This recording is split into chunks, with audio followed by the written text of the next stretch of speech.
Hi, this is Sheb. Welcome to the Faith Colloquium Podcast. Today, my guest is Rebecca Lemke. Rebecca has written for The Federalist and The Huffington Post, and she's the author of The Scarlet Virgins, When Sex Replaces Salvation.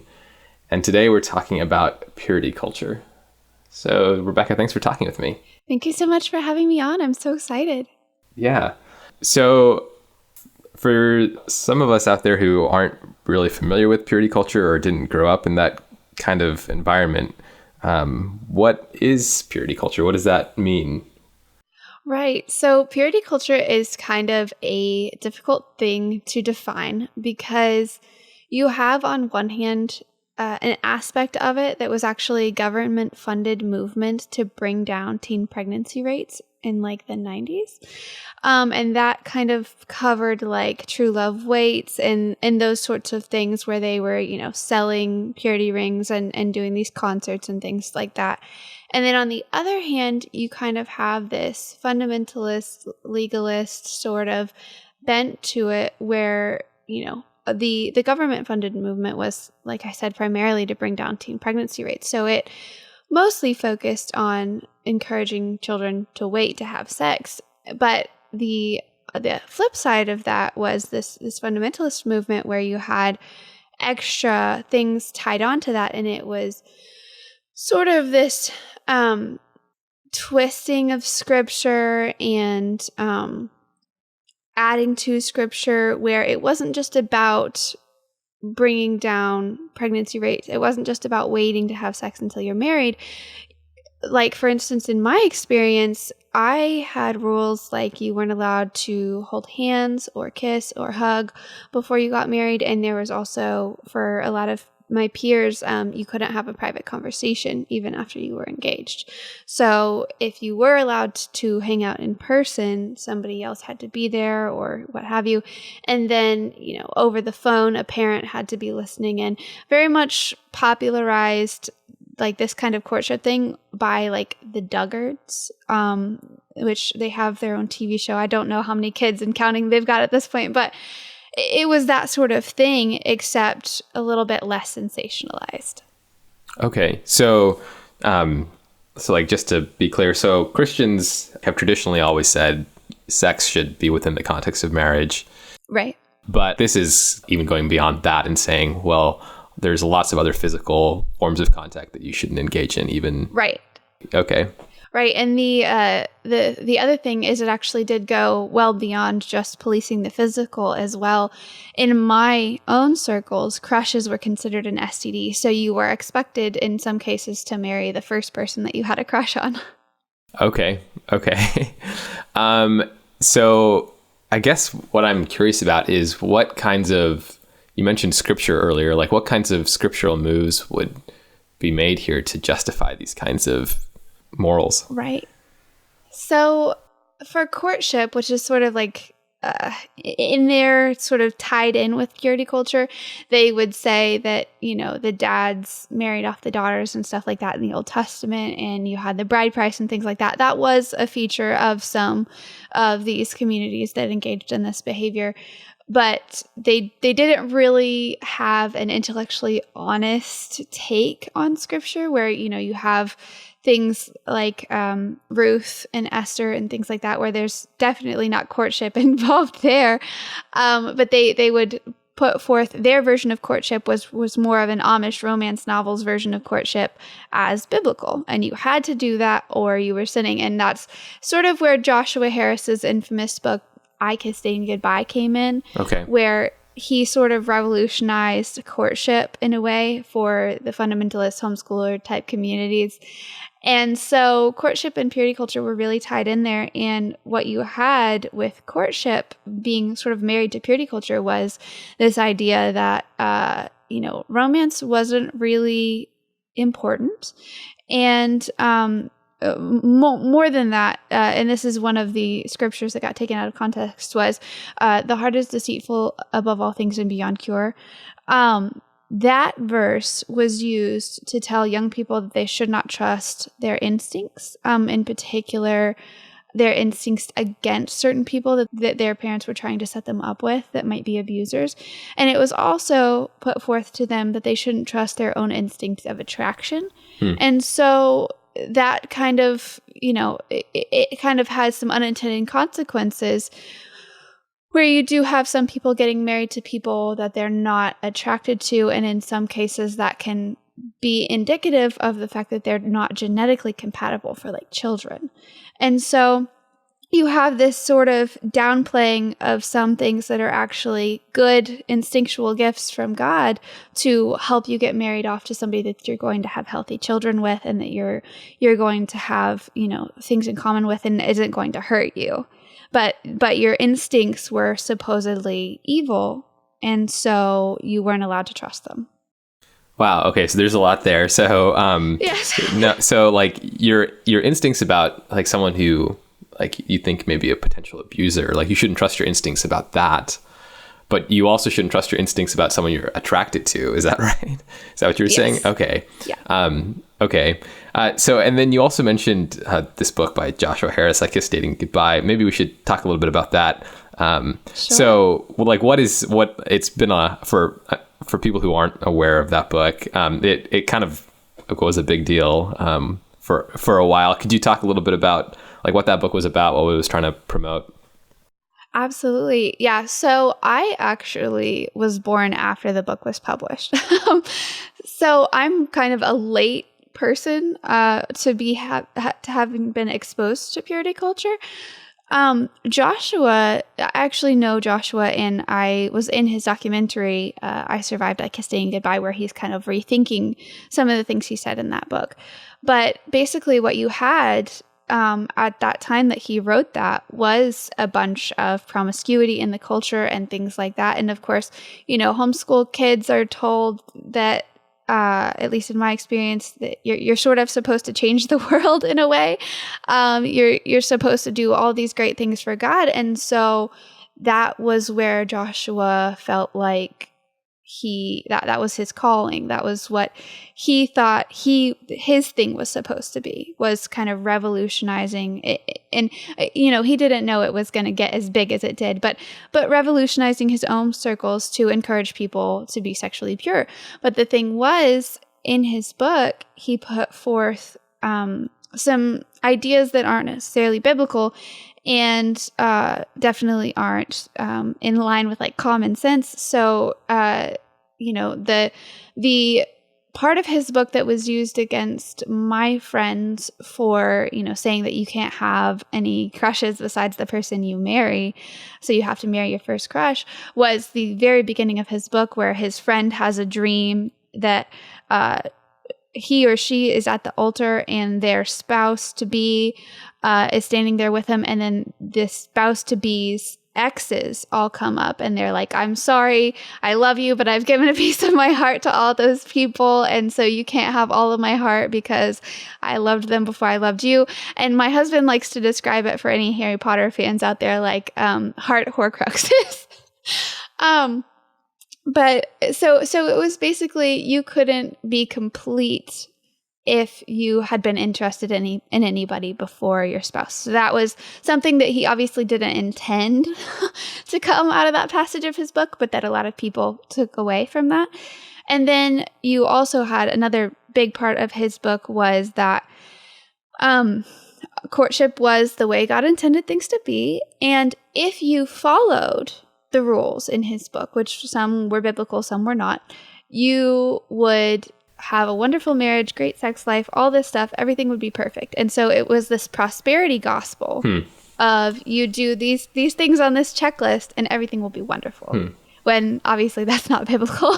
Yeah.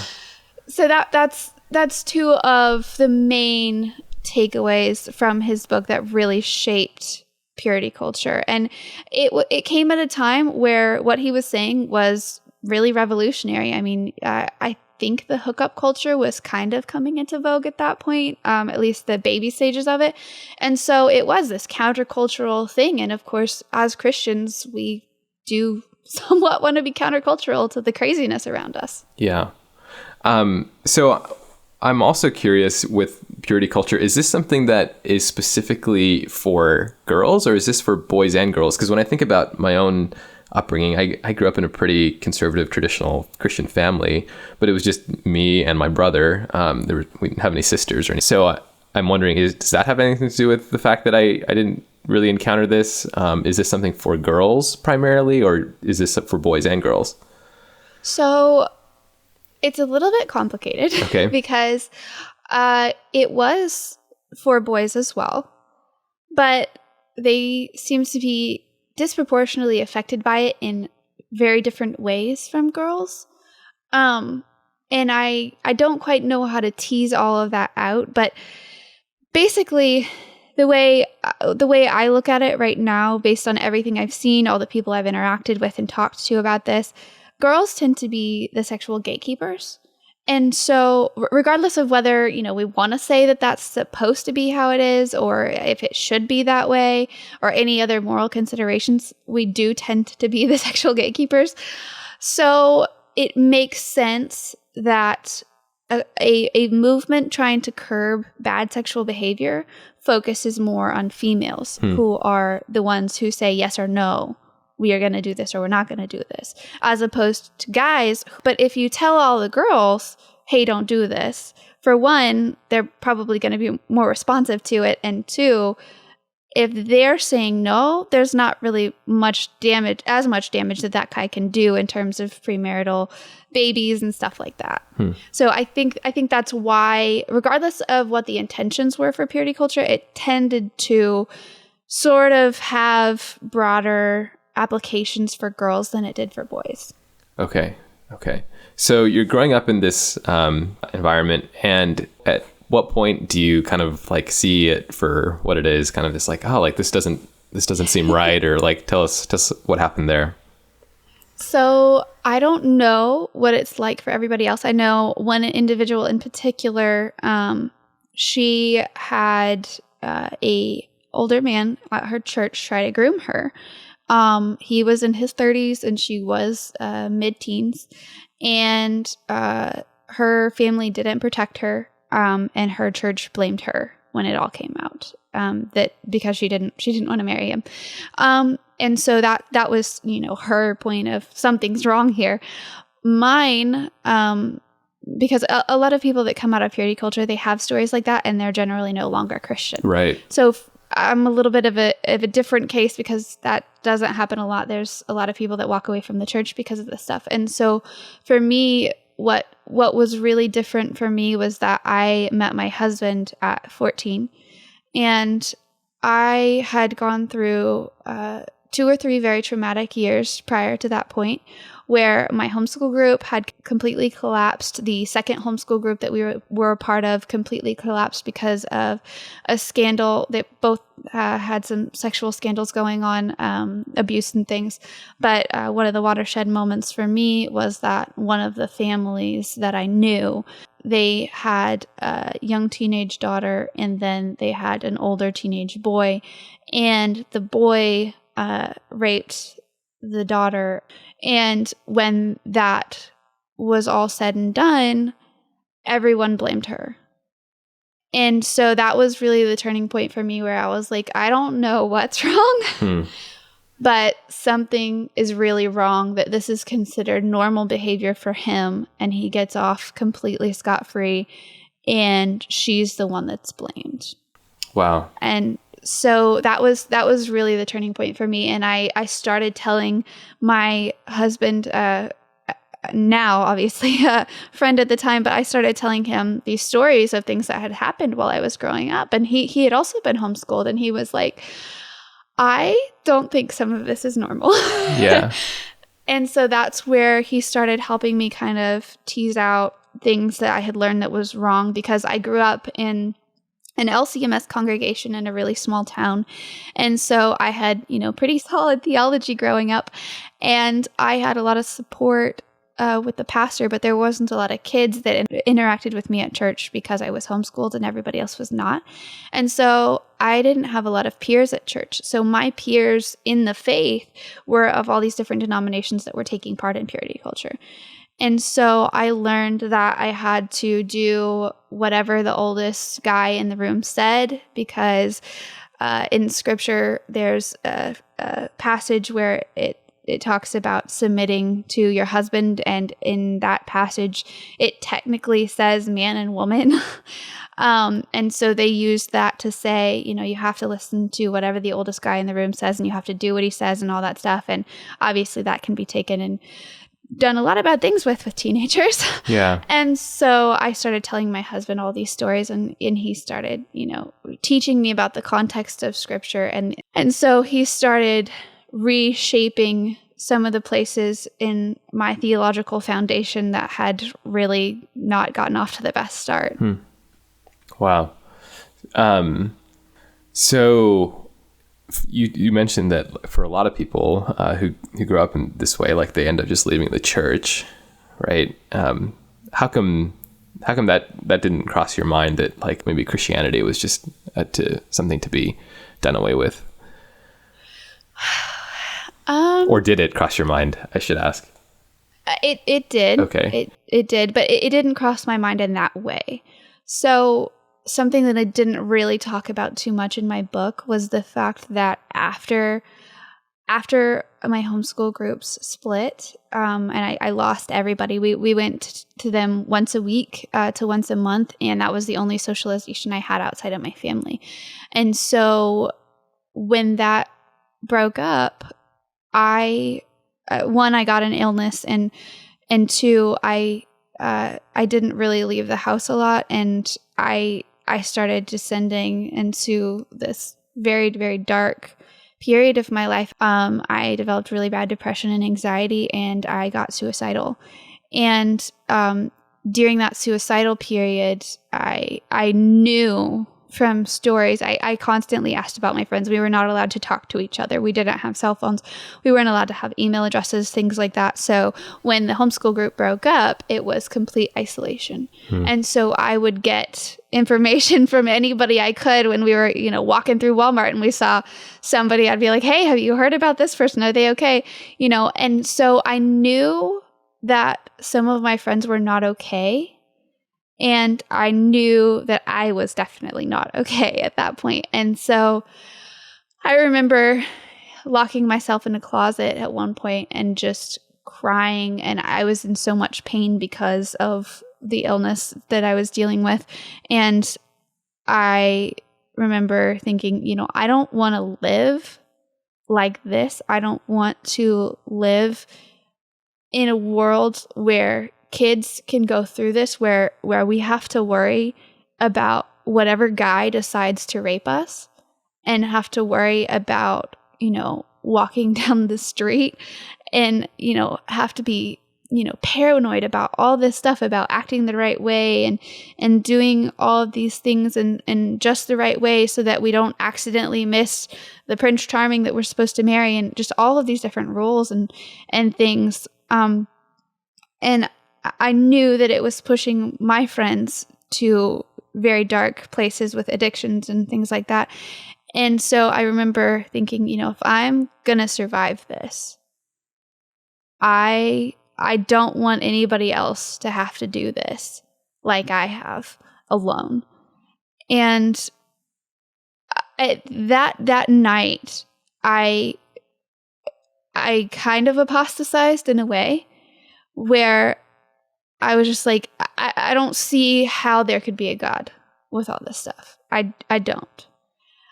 But throughout all of that, it was this very brief time where I was just like, I don't think this is the case. And just running that thought experiment obviously brought me back to, yes, it is the case. Because you can't be mad at somebody who doesn't exist. And so that was really the only time that I even considered it. And after that point, around 16 or 17, I was recruited into this community that was a bunch of apostates from this sort of thing. And I saw how much they were just another cult. They were a cult against the cult that they had come out of. And I saw how much they used people, and they didn't actually care. They didn't care whether they were actually well, physically, mentally, or spiritually. They just cared about how they could use them as a number for their cause, as a statistic. And so, I kept going back to the Bible going, this is the only thing that makes actual sense.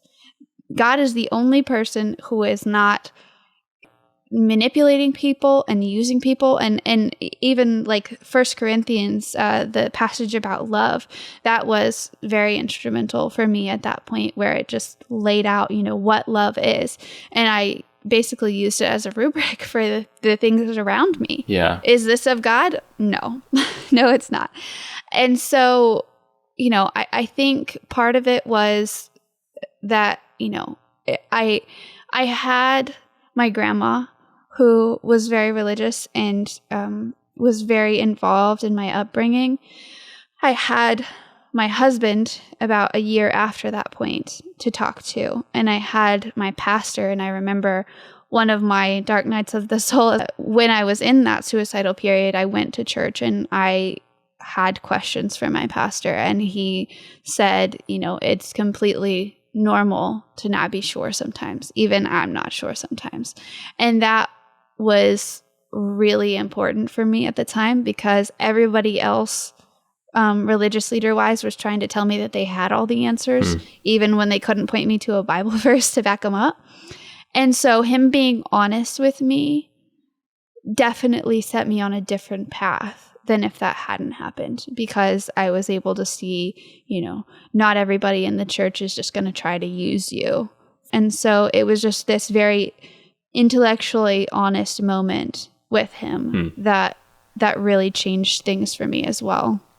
So as you're like going back to the Bible and you're thinking like, okay, this is like where I have to look for answers, are you still wrestling with these passages that about like submission, or have you already kind of worked through those? Oh, no. Okay. I'm kind of an anomaly when it comes to purity culture survivors in terms of how I see the Bible. I'm a 7-day creationist. I believe that submission is a real thing. Okay. My husband and I, we used to say we had a complementarian marriage, but at this point, we found that all of the terms have baggage. We're definitely not egalitarian, and we're definitely not the kind of patriarchal that I grew up with. Yeah. But he's the head of the household. I ask him about things because I respect and love him, and I don't want to commit to something without him having his eyeballs on it. So I'd say that we actually are, we strive to do submission and all that stuff as the Bible has it laid out. I don't have any problems with that at all. I know a lot of people do, just because of all of the abuse and things like that, but I don't have to worry about it because I have a husband that is worth submitting to. He's a very, very wonderful man, and I just don't have to worry. He's a fantastic leader, and that's part of why I married him. So you had mentioned before that like the church you were with was the Lutheran Church Missouri Synod. Yeah. And are you still part of the Lutheran Church now, or? Yes. Yeah. I was baptized into it like a month old, and I was confirmed just after like 14. And then we were married in the same church when I turned 18. And okay. My son's also been baptized into the church. Okay. So yeah, for part of it is my family has been a part of the Lutheran Church for a few generations now. Sure. But I also find that there's a significant sort of emphasis on understanding scripture rightly. And that's a big deal to me that I don't see in a lot of other places. So even if I would consider leaving, that's really something that's important to me, and a big reason why I probably wouldn't. Yeah. So you've written a lot about the reaction to purity culture, especially from like people who are coming out of the church, and I'm just would be curious to hear your thoughts on like where like overreacting has gone wrong. Right. So right now, some of the most popular things in terms of overreactions to purity culture are the hashtags like empty the pews. There's also, to a certain degree, church too. It's not that I am against doing our own house cleaning, but you have to be cautious of who's leading the revolution. And that the founder of that movement has on record said that she would not mind if the church died. And so that's very concerning for any Christians who are actually wanting to rectify purity culture within the church, because what we don't want to do is to go from one extreme to another. The goal as the church is to stick to what Scripture says without putting our own politics into it and, throwing out the passages that make us uncomfortable and things like that. And so what you have is basically this counter purity culture movement where they try to undermine the Old Testament. That's like one of their first moves. And they are very, very intent on recruiting Christian teenagers to their movement. I was one of those teenagers. And, they also, once you get rid of the Old Testament that points us to Christ, you kind of have this opportunity to build your own Jesus. And so when you get to that point, Jesus is whatever you want him to be. Mm-hmm. And you just pick the scripture that fits with what you want him to be. And so that's not really intellectually honest, and that's not something that you can carry the foundation of the church as it has been handed down to us forward in a complete and holistic way.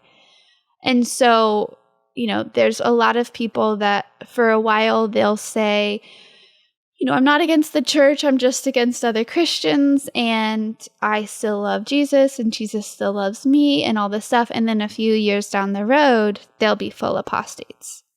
And so I think that as the Christian church, it's important to listen to their stories, because we can glean a lot from their stories. And I mean, they are hurting people. Those are the sorts of people that we are supposed to minister to. But at the same time, we have to preserve what the church is and what the church is supposed to be based on Scripture, and not just let anyone say, well, I don't like this part of the church, so we're going to cut it out. And so basically what you have with the counter purity movement is a complete redesign of the church, if it's even in existence after they're done with it. And so it's not just this movement where it's rectifying purity culture. It's this movement where we're completely destroying the church or completely redefining it. And so I think, especially with purity culture is a hard thing with the church, because people hear purity culture and they go, oh, you're against purity? And that answer differs from person to person who have come out of it. And so you have some people who stay pretty close to what they were actually taught all of their childhood, but they have quibbles with certain language or, one or two things about purity culture. And then you have people who are like, yes, we've got to get rid of purity. It's inherently misogynistic and all this stuff. And so it's really hard to deal with the reactions to purity culture as the church when they are so broad. And I think the best way to deal with them as the church is on an individual basis. And I really think that so much of it, honestly, needs to be dealt with at the local level, with the local churches and the local congregations, where, if there's something happening locally, then you deal with the youth in your church who are having a hard time or whatever, because trying to deal with it on a broad basis really falls short in a lot of ways, because there are so many definitions of what purity culture is, and there are so many people with different demands on how to fix it. Yeah, that's helpful. So you mentioned that you have a son now. Yes. And so I'm just curious. So let's suppose you've got a son and a daughter, what kinds of advice, having grown up in this kind of culture, what kinds of advice would you share with them about, say, dating, marriage, sex, all this kind of stuff? Right. So honestly, I approach it from a lot of different ways at this point, and that's part of the reason why I didn't put that sort of thing in my book, is because at the time I knew I hadn't worked through it enough yet. And so I didn't want to speak where I wasn't ready. But at this point, I really think that addressing sexual purity needs to be done in a holistic way. And what that looks like is actually addressing the sexual side of things, the emotional side of things, the spiritual side of things, and all of that different stuff. So you don't just have it being a moral issue, you also have it being a health issue, and not in the sense of, well, if you sleep with somebody, you might get an STD, but, you know, it actually just having them informed, I guess. I don't quite know how to say it.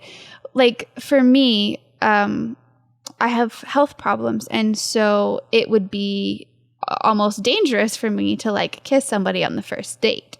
I could get very sick from that.